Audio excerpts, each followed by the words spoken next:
Hey everybody, welcome back to the channel. Glad you could be here. Today is a special day because we are going to be reviewing the Milwaukee Switch Tank. And starting with part number 2820-21WS, that is the water supply. So I'm going to show you some different ways or some different applications that this can be used for. And then here we are going to do a two-part video. So this one here is the 49-1628PS, and so this one includes the wand. This one is for weed control. I'm going to show you how we use it in the pond to control algae. All right, everybody, we got it out of the box. So looks like with the water supply kit, you're going to obviously get the water supply tank, which is indicated by the blue lid. You're going to get a quick disconnect sprayer. Okay, I can see with this quick disconnect a lot of different options. It's not too heavy, empty. Out of the way, obviously it comes with the M12 M18 charger, as well as a 2.0 M18 battery. Put that to the side. That here in a minute. If you're looking at just the base only, that part number is 2820-20. Tank capacity is 4 gallons or 15 liters, and the flow rate. So we're looking at on the lowest setting, 0.10 gallons per minute, to on high, the maximum setting, 1.13 gallons per minute. Full of liquid, 4 gallons, 15 liters. You're looking at 55 pounds.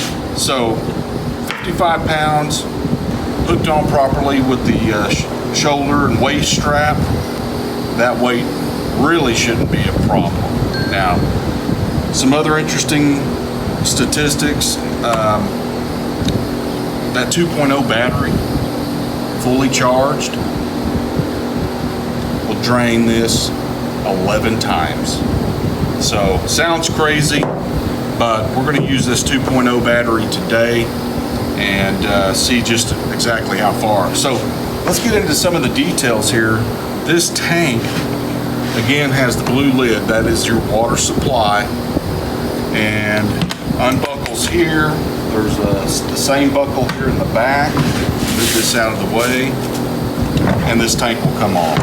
Now this tank, interesting enough, it's got the hangers here, a latch here, obviously your latch here, those two latches front and back in the center, and obviously this hooks in these hooks here, right here. Okay, so, and I'll tell you honestly, if it feels cheap, it doesn't. It feels like the real deal, though. I mean, the plastic, you know, sometimes you can grab a hold of something and go, not this unit here. This is a nice unit. So on your right side, you'll find your information on the base unit, including the serial number, part number, and you'll find your on-off switch, which is wrapped in a rubber to keep the water out. And then you've got your settings 1 through 5. So you can see here, you got your shoulder straps fully adjustable here and here, and of course your waist strap. This ought to fit really nice, even on big guys like me. Now, reading the instructions, and you can see here when I open that up to this battery compartment, it's got a nice gasket. It's got a steel rod for your hinge. Again, none of it feels cheap, and so this is where your battery is going to install here. So let's just throw it in, and you can see that's a 2.0. A 12.0 will fit in this unit. So do you need a 12.0? I don't think so. This 2.0 will drain this 11 times, even if it just drains it 8 times. That's all I'd want to put in it. Just for the weight savings. You're already looking at 55 pounds, maybe a pound or so with the 12 versus the 2. I think I'm gonna put the smaller battery in it and go. 11 tanks, talking to some other commercial guys here locally. I mean, this battery 2.0 would last them all day for what they're applying to the ground. So, all right, we've seen it. We've seen the battery in it. We've seen the tank off of it. I'll show you some different applications that this water supply can do. Then we'll kick it over to our pesticide tank. You just switch them out. That's it. You can buy this separate. You can buy the base alone. You can buy it as a kit with the battery and charger. And just to throw out some part numbers for you guys. So if you're looking for the water tank only, that water tank will include this hose and this nozzle. You're looking at part number 49-16-28WS. WS for water supply. Okay? If you're looking at the, again, the base alone, you're looking at 2820-20. Okay? And if you're looking at a pesticide tank, for example, like we have over here, and I'm going to show you in this two-part video, you're looking at part number 49-16-28PS. That is your pesticide tank. And the concrete tank, I do not have the concrete tank here. I don't currently have a concrete job that I could show you, so I wouldn't go out and buy one just yet. Maybe we'll do a part 3 for the concrete tank. But that part number for the concrete tank, and it's a gray tank, is 49-16-28CS. All right? So we've got for PS, for the pesticide tank, the last two initials, PS for pesticide supply. You got CS for the concrete tank, which we do not have present, but it is a great in color tank. And that, the last two initials on that is CS for concrete supply. And then your water tank only, which we have here with the blue lid, is WS for water supply. Those are the last two letters of the part number. So real quick before we jump into actually applying anything, you'll see every tank has this strainer built in.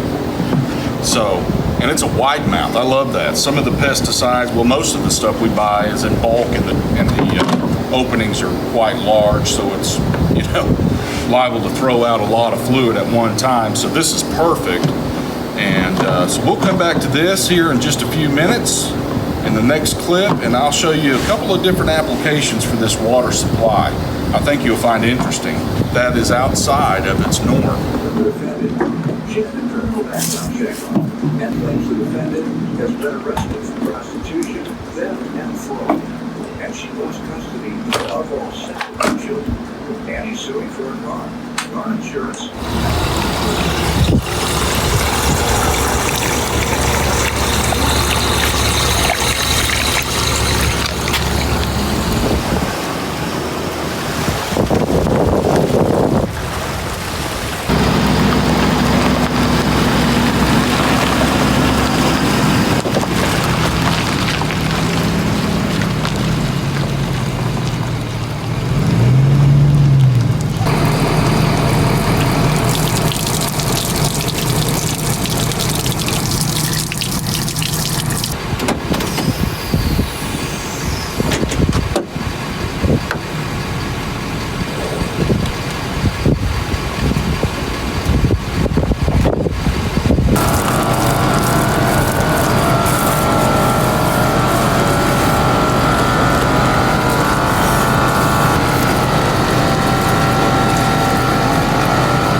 Hey folks, you're probably wondering just what in the world am I doing with this Milwaukee Switch Tank out here on the boat ramp? Well, I tell you, aquatic invasive species are a big issue, and such as the zebra mussel. And what we're doing here is we are cleaning with fresh water and a mild detergent and a slight drying agent. And what our goal is to get any fish eggs, turtle babies, any kind of species that is in this body of water. We want to rid it from the boat. So you saw me cleaning the live wells, you saw me cleaning the carpet on the trailer. I flush out the live wells because they naturally ingest just about everything including mud. So our goal here is, like I said, to prevent any aquatic invasive species from traveling to the next lake. So if you have a large bass tournament, for example, and let's say there's just 10 boats, and those boats all go different directions, and they hit another body of water the next day or the next couple of days, pre-fishing, etc. Some states it's already a law that you have to clean your boat thoroughly. So like I mentioned, some states it is a law that you have to live well systems, clean your boat whole, including the trailer, and the goal there is to, again, prevent that invasive species, whatever it might be, from going to the next lake. What we're going to do here is actually do an engine flush. Super simple. All your late model outboard engines will accept a standard water hose 3/4 inch fitting. So I've got about a gallon of water left, and all I'm going to do is start the engine, fire up the pump, and flush this engine out. It will also work great for winterization. Turn on our pump. Wait until we have water coming out of the lower unit. And the pump is on setting 5. Now we have water coming out of the unit. I'm just going to start it just for a minute.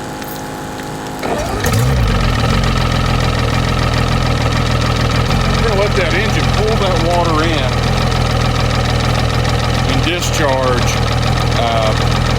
any sediment, anything that's in that engine. We want clean water in it when we store it.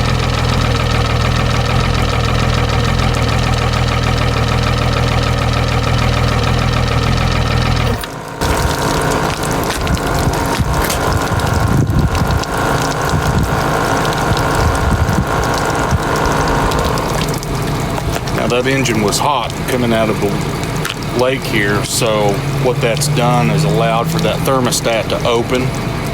That engine will actually increase in temperature once it is stopped.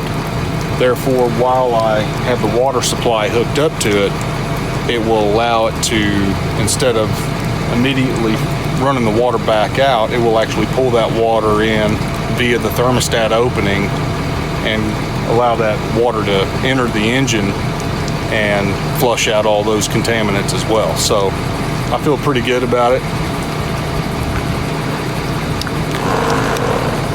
So we've got the pump turned off. We'll disassemble everything, and this boat is ready to go to the next lake. So the real purpose of this entire discussion video is to show you something different about the Milwaukee Switch Tank. I could have hooked it up to any saw, concrete saw, and demonstrated the silica dust reduction. But in this case, I wanted to do something different. There's 1,000 YouTube videos already out, saw connections. So I just wanted to demonstrate something a little bit different. There's a lot of uses that this switch tank offers, such as this, such as your saw, an engine flush, prevent aquatic species from traveling with your boat. And anyway, I'd like to thank Milwaukee. This is going to be something that I think will enter the market in a very positive fashion. Like I mentioned earlier, you got bass boats that go disperse everywhere and go to different lakes. They're carrying those invasive species, and by mandating this, this is a good program. This is a good product. This will do wonders. 4 gallons will do many boats. Carry an extra 5 gallons fresh water. Bring your scales to the weigh-in. You should be required to allow everybody to rinse their boats right there on the spot. Anyway, I want to thank you for watching this video. I know it was a very long one, and we'll catch you on the next one.